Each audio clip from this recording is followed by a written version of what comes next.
Katy.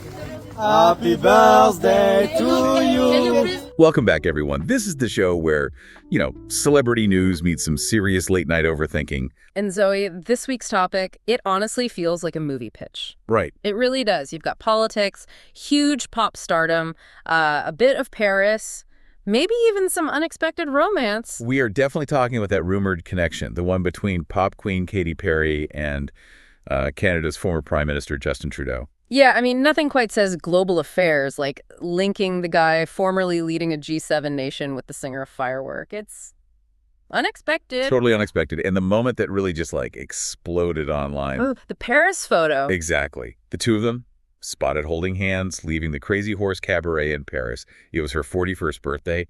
That picture just, wow. And that visual, it's so important because it wasn't the start. It sort of cemented months of whispers and speculation. Ah, right. So there was more before that. Yeah, the sources we looked at mentioned this lead up. Things like quiet dinners in Montreal, some reports about yacht trips off the California coast. Okay.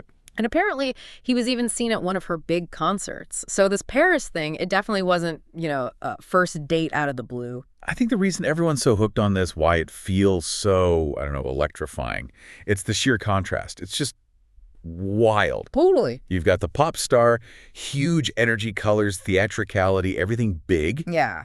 And then the politician, always polished, careful speeches, talking trade deals. It really is the ultimate odd coupling, isn't it? It's like, imagine finding out Taylor Swift was dating the Secretary General of the UN or something.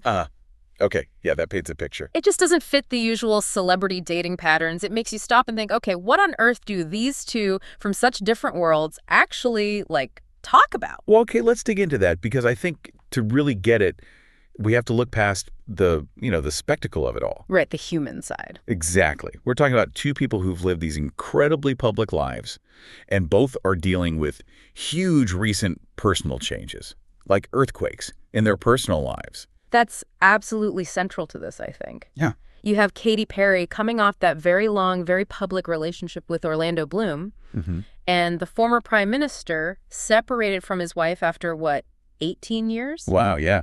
18 years. These aren't just casual breakups. These are foundational relationships ending for both of them. And it's happening right when their careers are shifting too, isn't it? Precisely. That's crucial context. If you look at the timing, both hit major turning points professionally. Okay. He's stepped down as TM.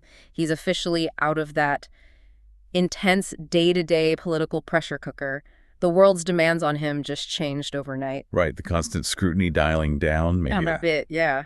And then you have Katy Perry finishing a massive world tour. That's grueling. She's stepping off that sort of performance hamster wheel. And when you're always on like that, performing or governing, your whole emotional world is shaped by it. It is. And that brings up this shared experience they might have, which is the isolation that comes with that level of fame and power. Ah, interesting. Think about it. The person running a country or the person playing stadiums for 80,000 people. They're both surrounded by huge teams, security, constant demands. Right. Protected, but also separate. Exactly. It creates this very specific kind of internal loneliness. It must be almost impossible to connect with someone who hasn't lived inside that kind of bubble. That makes so much sense. That's the connection, maybe. Yeah. They've both had lives where every single thing is strategic, analyzed, where the public needs this on version of you all the time. It's an emotional imbalance, that few people can really understand. The stress isn't just about long hours. It's the weight of every move being watched globally. Yeah, the existential weight, as you put it. And I often wonder about the reckoning that happens when you step away from that. Right. When the stage lights go down or the security detail gets smaller, suddenly you're not the role anymore. You have to face the actual person underneath. And that shift, I imagine, can be pretty brutal no matter how famous or wealthy you are. So, okay, maybe this connection works because it's not about politics or music taste. It's about finding someone who just gets the chaos. Yeah. Understands that weird paranoia exhaustion that comes with being that visible. That's a really insightful way to put it. But, okay, let me play devil's advocate for a second here. Just a little friction. Go for it. If the goal is healing, finding grounding, finding someone who gets the quiet cost of fame, why the Crazy Horse Cabaret in Paris on her birthday, that's not exactly staying low-key. That's a fair point. It's known for spectacle, right? And guaranteed paparazzi. Exactly. It seems to kind of undermine that narrative of seeking normalcy or privacy. So it immediately sparks that debate, which the sources definitely picked up on. Right. Is this real romance, or is it a very cleverly calculated PR move for maximum buzz? Yeah. It's a bit hard to square seeking emotional grounding with, like, the flashiest possible backdrop. And isn't that kind of the sad part of this whole thing? Our immediate reaction, the world's reaction, is skepticism. Yeah, cynicism almost. We're so used to seeing celebrity relationships as, I don't know, strategic moves or brand partnerships. We almost forget to believe that famous people can just connect. Yeah. Genuinely. And think about the emotional toll of that. Knowing every smile, how you hold hands, your body language, it's all being picked apart by millions who might already think it's fake. Ugh, yeah.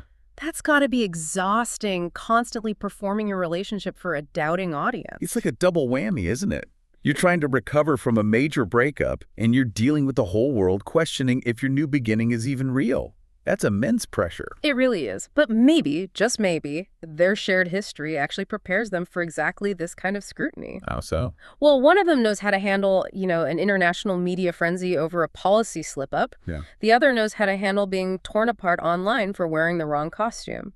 They both have developed some pretty thick skin, some high-level emotional armor, I'd imagine. That's true. Yeah. So maybe that Paris moment, the red dress, the smiles, the hand-holding, maybe that was their version of trying to find joy again, trying to feel human, even if the stage is, well, inherently theatrical. Reclaiming their normal, maybe? Yeah, or finding a new normal. And maybe that new normal has to include the spotlight. Maybe it's not the quiet, candlelit dinner reset most of us would choose. Right. Perhaps for them, real connection is only possible with someone who is actually comfortable with that constant glare, who isn't freaked out by it. What strikes me, looking at how it's unfolded so far, is the maturity of it all. It seems respectful. I agree with that. There hasn't been any messy public trauma. Yeah. Right? No over-the-top PDA just for the cameras. No, like, vague Instagram post designed to stir things up. No cryptic captions, yeah. It feels very adult. Very considered. They're both public figures used to managing narratives. And maybe that suggests they're trying to protect something they actually value.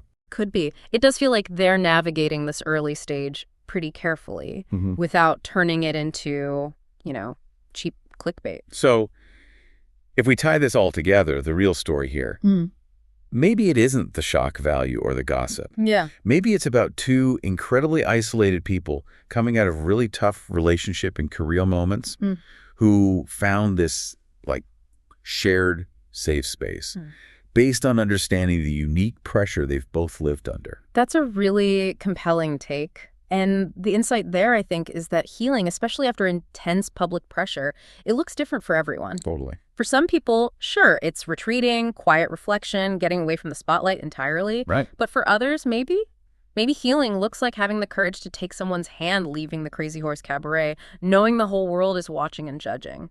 Maybe that act, for them, is the symbol, reclaiming a piece of their personal life back from the professional roles they've played for so long. That's actually a really beautiful way to frame it. The fact that their lives are so visible doesn't mean they don't need that basic human connection, just like anyone else. Absolutely not. And the irony, perhaps, is that the very fame that isolated them might be the only thing that could bring these two together. How so? By drastically narrowing the pool of people on Earth who could genuinely understand what they've both been through. Huh. Yeah, I see that. Wow. This has been quite the conversation. Yeah. Love, loneliness, fame. Heavy stuff. It really is. Maybe next time we should switch gears completely. Like, I don't know, the ethics of AI dating apps. Or maybe something really different, like microbial life in deep-sea vents. Huh. That sounds like a definite change of pace. From Parisian romance rumors to deep-sea bacteria challenges, we cover it all. Hey, that's what keeps it interesting for us, and hopefully for you listening. Yeah. But look, whether you think this Katy Perry, Justin Trudeau thing is a genuine connection or, some kind of managed PR, one thing seems clear. Going through a personal reset is tough for anyone. And finding someone who actually gets your specific pressures, that's pretty valuable. It really is. And maybe a little piece of advice for anyone listening who's going through their own reset right now. Yeah. Just take your time. You don't need a yacht or a fancy cabaret in Paris to start finding peace again. Sometimes, honestly, peace just starts with putting your phone down for a bit. Ignoring the outside analysis. That is beautifully said. Okay, everyone, don't forget to hit like, share, and subscribe if you enjoy this. And join us next week when we unpack another story that's got everyone talking. We'll definitely be here ready to get into the details. See you then.